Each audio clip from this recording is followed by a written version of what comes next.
Eh bien salut à toutes et à tous, c'est Simon et aujourd'hui on va voir comment faire le montage d'une vidéo sur Adobe Premiere Pro. Alors dans cette vidéo, je vais vraiment vous montrer plein de conseils que vous pourrez utiliser pour vos propres montages. Peu importe le type de vidéo que vous allez faire, croyez-moi, il y a beaucoup de ces conseils qui vont vous être utiles. D'ailleurs, si vous souhaitez peut-être une partie 2 où je vais être plus précis sur certaines choses ou quoi, n'hésitez pas à me le dire dans les commentaires. Tout d'abord, on démarre Adobe Premiere Pro et on arrive sur cette interface. Et donc juste ici, on va tout simplement cliquer sur Nouveau projet. On va choisir un titre à ce projet, on va mettre exemple, monter une vidéo. Juste ici, on a emplacement avec parcourir. Vous pouvez choisir où est-ce que vous enregistrez votre montage. On touche pas au reste, sinon vous allez faire n'importe quoi et on clique sur OK. Juste pour préciser, je tourne avec deux OBS en même temps d'allumer, un qui filme ma tête avec mon iPhone et l'autre qui filme mon écran. À mon avis, Adobe Premiere Pro va avoir beaucoup de mal parce que c'est un logiciel qui consomme énormément de ressources sur votre PC. Je vous conseille comme d'avoir un bon PC pour utiliser ce genre de logiciel. Adobe Premiere Pro s'est enfin lancé, donc juste ici en haut à gauche, on a toutes nos options, nos effets. En haut à droite, on a la prévisualisation de la vidéo en question. En bas à gauche, on a notre projet avec notre chutier et donc tous les bouts de vidéo qu'on va avoir. Et juste à droite, on a notre timeline. Ce qu'on va commencer à faire, c'est importer notre projet. Donc moi, c'est juste ici. On a un élément vidéo et un élément audio. Vous voyez que mes deux éléments sont importés dans mon chutier. Et ce que je vais faire, c'est que je sélectionne les deux et je vais tout simplement les glisser dans ma timeline à droite. Là, vous voyez du coup que j'ai mon élément vidéo et qui suit juste après mon élément audio. Faut savoir que du coup, cette séquence a été enregistrée avec mon microphone dans cette vidéo-là en question. Donc, l'enregistrement microphone se trouve à droite, juste ici. Parce que si je joue la vidéo ici, vous allez voir que c'est vraiment de mauvaise qualité. Écoutons ça. Eh bien salut à toutes et à tous, c'est Simon et aujourd'hui on va... Alors que si on écoute vraiment juste ici, ça va plutôt donner ça. Eh bien salut à toutes et à tous, c'est Simon. Vous voyez qu'il y a quand même une très bonne différence. La première étape va être du coup de synchroniser l'image et le son. C'est très simple, on va zoomer, donc vous maintenez appuyé la touche Alt et avec la molette de votre souris, vous allez glisser, soit vous allez avancer ou reculer pour zoomer ou dézoomer. Et vous voyez que juste ici, ce que je vous ai pas montré, c'est qu'en début de vidéo, il y a des claps comme ceci qui sont faits, permettant de tout synchroniser. C'est-à-dire que là, si je désynchronise le tout, vous allez entendre ça. Ce qui n'a aucun sens. Donc là, par rapport au clap, on voit ici qu'on a trois gros pics bien distincts juste ici. Donc on imagine que les pics, ce sont ces pics là. On va essayer de bien les caler au mieux qu'on peut, pardon, excusez-moi. Et donc là, vous voyez qu'on commence à être bien. Maintenant qu'on a calé notre image avec l'audio, vous voyez qu'ici, juste à gauche, on a un M, on a un S, on ne sait pas ce que c'est. Le S va permettre de se focaliser sur une piste en question. C'est-à-dire que là, si je désélectionne le S, on va écouter, on a les trois pistes audio en même temps. Alors que si je sélectionne le S pour ma dernière piste audio, donc celle de mon micro, et aujourd'hui, on a justement que notre micro de sélectionner. Le M correspond tout simplement à muet, donc c'est pour aller muer une piste pour pas qu'on puisse l'entendre. Mais si vous mettez solo sur une piste, vous n'avez pas besoin de faire ça. En haut, vous avez un petit œil. Si vous avez regardé ma vidéo sur comment faire une miniature avec Photoshop pour YouTube, cliquez juste ici pour la voir d'ailleurs, vous savez que ça va nous permettre de cacher en fait tout simplement notre image. Rien de bien compliqué jusqu'à là. Si vous avez un microphone de pas très bonne qualité, ce que je peux vous conseiller, c'est vraiment de cliquer sur cette vidéo encore une fois juste ici, qui va vous apprendre à faire une sorte de voix off avec Audacity pour tout simplement amplifier votre voix, les graves. Ça va donner un rendu de votre voix largement meilleur, une qualité largement supérieure. Maintenant qu'on a du coup tout synchronisé et que je vous ai expliqué 2-3 trucs déjà, ce qu'on va faire, c'est qu'on va commencer par les cuts.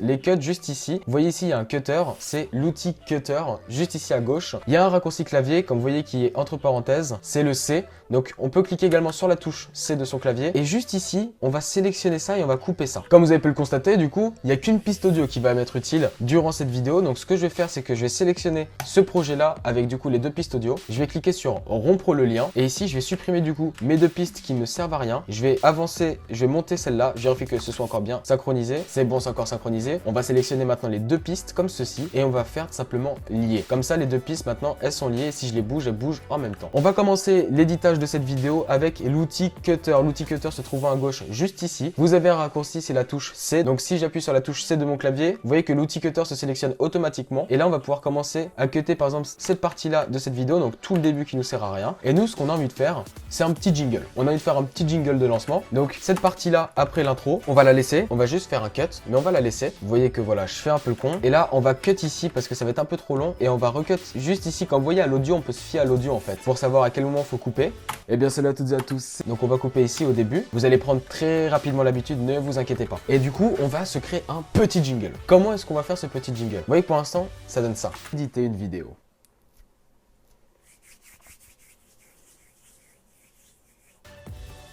un peu nul. Qu'est-ce qu'on va commencer par faire? On va mettre de la musique. Si vous faites des vidéos sur YouTube, je vous conseille vivement de mettre des musiques libres de droit, no copyright, puisque vous risquez tout simplement d'avoir des soucis par la suite et c'est vraiment pas ce que je vous souhaite. Là, je prends une musique random, je m'en fiche un peu. On va directement faire ça comme ça. Donc au niveau du drop, le drop il est vraiment juste ici. On va le caler, le drop, vraiment au début du jingle. Et comme ça devrait être pas mal normalement. Ce qu'on va faire ici, c'est qu'on va baisser le gain de la musique de fond qui est beaucoup trop forte puisqu'on ne m'entend même plus. On va faire clic droit sur la piste audio, gain audio. Et on va tout simplement la définir sur moins 25. On se pose pas de questions. On veut que ce soit une musique de fond. Par contre, là comme vous voyez, j'ai cuté aux mêmes endroits la piste audio. Et ici par contre, c'est le seul endroit où on va monter cette piste audio. On va la mettre genre à moins 9 à peu près. Elle sera beaucoup plus forte. Et écoutez du coup la différence. Cette musique sera forte comme ça justement pour le jingle. Bon, vous allez me dire, il est où le jingle? C'est très simple. Ce qu'on va commencer par faire déjà, ça va être un fondu exponentiel. Qu'est-ce que c'est? C'est un fondu de musique et en gros, ça va faire en sorte que la musique ne devienne pas ultra forte d'un coup, mais s'installe petit à petit. On le réduit comme je le fais à l'écran. Écoutez bien. Voilà, ça monte petit à petit, crescendo. Ici, on va installer notre jingle. Vous avez à droite, juste ici, objet graphique essentiel. Et ici, du coup, on a une panoplie et vous pouvez en retélécharger d'autres, télécharger des templates sur internet. Moi, je vais choisir un que j'utilise souvent, depuis quelques temps d'ailleurs, depuis pas si longtemps que ça. Je le glisse tout simplement dans ma timeline. Je le cale pile poil au temps de mon jingle. Et vous voyez qu'ici, j'ai inséré votre titre, épisode, c'est pas compliqué. Je clique dessus, insérer votre titre. On va faire tout simplement faire un montage Adobe Premiere Pro, épisode 1, mais on peut le supprimer, si je clique sur supprimer ça met rien. Et là du coup ça nous fait tout de suite un petit jingle. Il nous manque un truc. Le problème c'est que le jingle il n'est pas assez flagrant. On va aller encore une fois dans effet, comme je suis allé pour chercher le fondu exponentiel. Cette fois-ci on va taper flou et on va chercher un flou gaussien et on va le glisser sur notre vidéo qu'on a cuté sur la partie du jingle. Ici à gauche, comme je vous ai dit en haut à gauche on a nos effets. Donc juste ici on va retrouver flou gaussien et on peut l'augmenter comme ça. Donc nous ce qu'on veut c'est que ce soit pas non plus un flou trop violent. Voilà, on va le baisser même encore un peu, je pense. Un flou de 30, voilà. On va faire recopier les pixels du contour. Je pense que vous voyez la différence. Moi, je préfère faire ça. Et tout de suite, regardez ce que ça donne. Aujourd'hui, on va voir comment éditer une vidéo. Déjà, c'est pas mal, c'est mieux. Ce qu'on va faire, c'est que le flou, c'est pareil. Comme pour la musique, on va le faire venir petit à petit. Donc pareil, on va écrire fond pour fondu. Et on va chercher un fondu enchaîné. Et on va le glisser cette fois-ci sur notre vidéo. Et on va le prendre comme ça. On va le réduire un peu. Et ça va donner ça, regardez. Et une vidéo. Vous voyez que le fondu, il vient petit à petit. Et on va faire la même chose pour la fin du jingle juste ici. On le cale entre les deux pistes. Hop là, hop là. Normalement, si je dis pas de conneries, on a fini notre jingle. Le seul truc qu'on va faire, c'est qu'on va rompre le lien une nouvelle fois ici. Et on va supprimer la piste audio où je parle du jingle puisqu'on n'en veut pas. On veut juste entendre la musique du jingle. On va écouter le début pour voir ce que ça donne. Eh bien salut à toutes et à tous, c'est Simon. Et aujourd'hui, on va voir comment faire le montage d'une vidéo avec Adobe Premiere Pro. Alors pour ceci c'est très simple, moi je trouve que c'est déjà très pas mal. Maintenant qu'on a fini le jingle, il faut que je vous parle d'une étape cruciale et que j'ai oublié de vous montrer, je suis désolé. Dès le début ce que vous allez faire, c'est que quand vous aurez du coup votre piste comme ceci, avec du coup votre vidéo qui n'est pas encore montée, vraiment la vidéo brute telle quelle, vous allez sélectionner la vidéo. Vous allez aller à droite dans couleur lumétrie et vous allez tout simplement pouvoir choisir différentes couleurs. Ici vous avez plusieurs templates différents, voilà, nous ça nous met de la couleur comme ça, on met aucun. Moi, ce que je vous conseille de faire, si vous ne savez pas trop manipuler tout ça, vous cliquez tout simplement sur automatique. Regardez, on voit c'est très léger, mais on sent qu'il y a un peu plus de foncé, de ton foncé, justement avec la colorimétrie. Et en vrai, c'est tout ce qu'il faut, je pense. On n'a pas besoin de plus. On voit que le mur derrière, il est un peu plus gris, le bois, il est un peu plus foncé. Mon vêtement, mon bleu, il est un peu plus foncé. Ce qu'on va jouer aussi, c'est un peu la saturation, voilà. Vous voyez que là, la saturation, si je la descends, il n'y a rien du tout. C'est comme sur mon tuto sur Photoshop, juste ici. Ce qu'on va faire, c'est que la saturation, là, elle est à la normale. On va la monter petit à petit. Et on va la monter à... on va mettre un petit 17. Vous voyez que comme ça, j'ai l'air un peu bronzé. Souvenez-vous, hein, on est en été, on est le 4 août et il fait un temps de merde. Pourtant, d'habitude, il fait très beau. Donc ça, c'est sans les paramètres de couleur. Et ça, c'est avec les paramètres de couleur. Je pense qu'on voit nettement la différence. C'est vraiment quelque chose de très utile et de très important si vous faites du montage vidéo. Moi, je vais me le faire du coup vite fait ici parce que j'ai oublié de le faire. Moi, ce que je vous conseille, c'est à chaque étape ou bien toutes les 5 minutes, faites vraiment un putain de CTRL S. Ça vous évitera de perdre votre projet, ce qui serait dramatique. Bon, ça dépend à quel stade. Là, en l'occurrence, c'est pas dramatique. Ce qu'on va commencer à faire, c'est mettre un petit peu d'animation à tout ça. Je m'explique. Là, si on regarde juste le début, les 5 premières secondes, c'est très statique, ça ne bouge pas. Contrairement à là où il y a des zooms de partout. On va zoomer un peu dans notre image, comme ceci, dans notre timeline d'ailleurs, désolé. Et on va sélectionner notre piste, on va se mettre au tout début. Et vous voyez que juste à gauche, on a position, échelle, rotation, point d'ancrage, pardon, filtre d'anti-scintillement. Nous, on va juste cliquer sur position et échelle. Et donc là, on a des points qui ont été créés. Ce qu'on va faire, c'est que on va dire que tout ce temps-là, ça va faire un bon zoom quand même sur moi. Et on va recadrer, comme vous voyez, je fais un clic et je peux bouger la souris de gauche à droite pour sélectionner la hauteur. Donc on va prendre comme ça. Et ici, c'est pareil, de gauche à droite pour sélectionner et voir comment on veut cadrer notre image. Et on va la cadrer comme ceci. Maintenant qu'on a fait nos points clés, on va regarder ce que ça donne. Vous voyez que ça nous fait un petit zoom. Là, le zoom s'est arrêté. Et là, ce qu'on veut, c'est que l'image redevienne normale, pas normale, juste avant le jingle. Ici, on va cliquer sur ajouter une image clé pour les deux, la position et l'échelle. On a notre image clé. Et juste ici, on va remettre les valeurs par défaut pour remettre notre image comme elle était au tout début. Donc, l'échelle, on la met à 100. La position 1 à 960 et la position 2 à 540. Quand vous allez apprendre à faire du montage, à force d'en faire, croyez-moi que vous allez apprendre beaucoup de choses par cœur. Et là, salut à toutes et à tous, c'est Simon. Et aujourd'hui, on va voir comment faire le montage d'une vidéo avec Adobe Premiere Pro. Donc là, ce qu'on peut faire également, on peut faire la même chose ici pour le jingle. Un petit zoom tout le long du jingle, pas trop, mais un petit zoom quand même. Et voilà, ça va donner ça. Ça évite que l'image reste trop statique en fait. Ici, dans les effets, vous avez plein de transitions différentes. Si je supprime mon truc et que je mets transition vidéo, vous avez énormément de transitions différentes. Des vidéos immersives avec un flou sphérique, ça peut être sympa également. Si on le met ici, vous voyez que mon PC, il a du mal à le charger, ce flou. En gros, ça fait tourner votre image et ça vous fait passer à l'image suivante. C'est assez agréable, honnêtement. Mais ouais, comme je viens de vous dire, mon PC, il a beaucoup de mal. On va le laisser quand même. On va continuer de faire le montage comme je vous ai appris, des cuts et des zooms. La petite référence, vous l'avez forcément. Vous voyez qu'ici on a un très gros blanc entre mes deux phrases, alors que mes deux phrases doivent se suivre. Donc on va cut vraiment ça au millimètre près et on l'ajoute comme ça. On le fait pas passer par-dessus, mais on le colle bien. Et là, voilà, cette prise je l'ai fait en deux fois. Donc je prends la dernière prise que j'ai faite. Et vous voyez qu'ici c'est la fin de ma vidéo. Et donc je peux cutter la fin comme ça comme ça. Attention, juste après je vais vous montrer les rendus vidéo. C'est quelque chose de primordial et de très important. Moi ce que je propose, c'est que pour ça, on parte carrément sur un petit zoom dès le début et on va bien se sélectionner, on va bien se recadrer dans l'image, bien comme il faut, comme ceci. Hop là, position à l'échelle, on va la coller juste ici, pardon. Et ici, on va mettre encore une fois une image clé et juste après, on va remettre les valeurs par défaut et ça va faire un dézoom d'un coup. Et c'est ce qui va apporter du dynamisme à votre image. Si vous voulez faire des vidéos IRL et que le spectateur ne s'ennuie pas trop, si c'est une vidéo chiante, les images clés, faire des zooms, des recadrages, ça va permettre vraiment d'ajouter du dynamisme à votre vidéo, pardon. Et ici, on va tac. Et là, c'est à un nouveau projet, donc juste ici. J'aimerais faire un petit zoom comme ça, très léger, enfin très léger. On va le mettre à 115 et voilà, donc ça fait ça.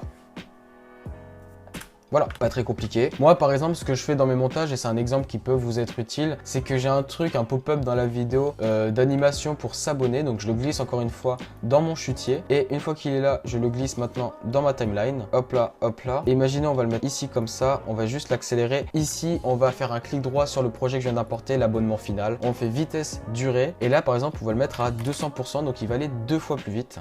On le met comme ça. Et juste ici, vous voyez que c'est un fond vert. Donc, dans nos effets, on va chercher couleur. Et on va chercher masquage par couleur. On va aller à gauche et on voit qu'on a masquage par couleur et la couleur bleue est sélectionnée. C'est la couleur de découpe. Nous, on veut une couleur verte. On la sélectionne et au niveau de la tolérance, on va l'augmenter jusqu'à ce qu'on voit le moins possible vert. Sauf que si vous l'augmentez trop, bien sûr, beaucoup d'éléments vont disparaître. Là, on n'est pas trop mal, je pense. On n'est pas trop mal. Donc, ce qu'on va faire, c'est qu'on va la recadrer. C'est pareil que pour recadrer une image. On la dézoome un petit peu pour qu'elle prenne moins de place. On va la descendre en bas de notre écran comme ceci. À la fin, je vais ajouter un petit fondu additif. Oui, j'ajoute un fondu additif à la fin, mais c'est pas ce que vous croyez. Et là, tout de suite, voilà, vous avez vu, c'est très classe, c'est très propre, on n'a pas de souci. Juste ici, pour vous en parler rapidement, on a un outil texte. Imaginons que je veux faire un texte, je le sélectionne, je le mets dans l'écran. Je peux écrire mon texte, je le sélectionne avec un CTRL A. À gauche, on a notre élément de texte, on va l'ouvrir. On peut augmenter la taille, on peut changer la police d'écriture, juste ici, voilà. On peut la mettre au milieu, à droite. On peut changer le fond, donc la couleur du texte. On peut ajouter des contours, on peut ajouter un arrière-plan, on peut ajouter de l'ombre à ce texte. On peut changer la position du texte comme ça. Bref, on a beaucoup de possibilités différentes. On va faire un petit CTRL S, hein, n'oubliez pas, c'est assez important, on ne veut pas tout perdre quand même. Et donc imaginons que vous voulez faire pour X raison, hein, on dit ça, une sorte de timelapse ou une accélérée dans votre vidéo. Ce que vous allez faire, c'est que vous allez sélectionner votre vidéo comme ceci, là où vous voulez créer votre timelapse, donc votre accélération, clic droit, vitesse et durée. Et ici, au lieu de mettre 100 qui est la durée de base, on va mettre par exemple 300 et donc ça va aller 3 fois plus vite. Un timelapse, là en l'occurrence c'est sur ma tête, ça sert à rien, mais imaginez c'est un paysage ou quoi, on peut mettre un petit zoom, on va le décaler un peu plus loin d'ailleurs, on va le faire un peu plus. Et là vous allez voir que du coup on va avoir un petit zoom, c'est très léger, et en plus c'est mal cadré, super. Si votre micro n'est pas assez fort ou quoi, durant votre enregistrement et que vous vous en rendez compte qu'au montage, déjà regardez comme je vous ai dit mon tutoriel sur la voix off sur Audacity, mais vous pouvez également cliquer ici sur gain audio comme je vous ai montré tout à l'heure, et cette fois-ci vous pouvez mettre par exemple 3 décibels et ça va augmenter de 3 décibels plus fort, attention. Moi j'augmente toujours un petit peu le décibel même s'il est toujours assez bien normalement, je préfère l'augmenter constamment. Et là on a notre petit montage. On va passer à la partie finale. Si vous voulez d'autres conseils sur Adobe Premiere Pro, vraiment plus dans les détails, n'hésitez pas à me le dire dans les commentaires, je vous le ferai avec plaisir. Par contre, pour le rendu et l'exportation de la vidéo, on va tout simplement prendre le début de notre vidéo et cliquer sur la touche I.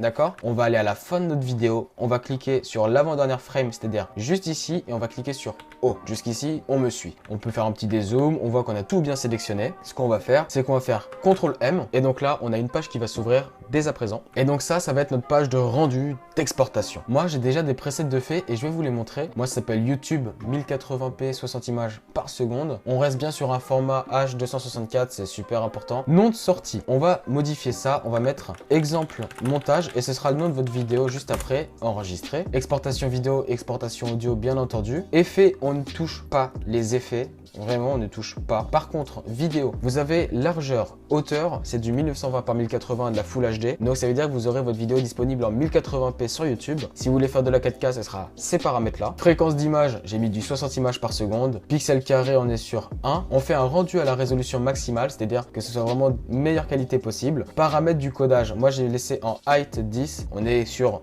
voilà, si votre PC peut supporter ça, vous laissez. Niveau 5.1. Au niveau des couleurs, on va pas trop changer parce qu'on a déjà fait des modifications avec la couleur lumétrie directement en vidéo. On continue de descendre, on touche pas à ça, on touche pas à ça. Réglage du débit. Ça, je vous conseille vivement de mettre en VBR de passage. Ça aura du coup un meilleur rendu. Votre qualité de vidéo sera nettement meilleure. Également, débit cible et débit maximum. Débit cible, ce sera du coup le débit constant de toute la vidéo. Plus vous mettez un débit élevé, plus la taille de votre vidéo va être haute. C'est-à-dire, vous voyez qu'ici, la taille du fichier estimée est de 46 MO. Et si j'augmente le débit, on passe tout de suite à 377 MO. Je peux encore l'augmenter 571 MO pour seulement 16 secondes de vidéo. Donc moi je vais retourner à 22 MO. Ça va dépendre en fait de votre connexion. Je vais baisser également le débit maximum. Je l'ai laissé à 40, on va le laisser à 40. Ça va dépendre, ouais, pour être honnête, de votre connexion. Si vous avez une bonne connexion, vous pouvez prendre un plus haut débit, ça va faire une image de meilleure qualité. Par contre, ça prendra plus de temps l'upload, mais si vous avez la fibre, c'est pas un souci. Moi j'ai la DSL, donc je peux bien aller me faire enculer. On va continuer à descendre et on n'a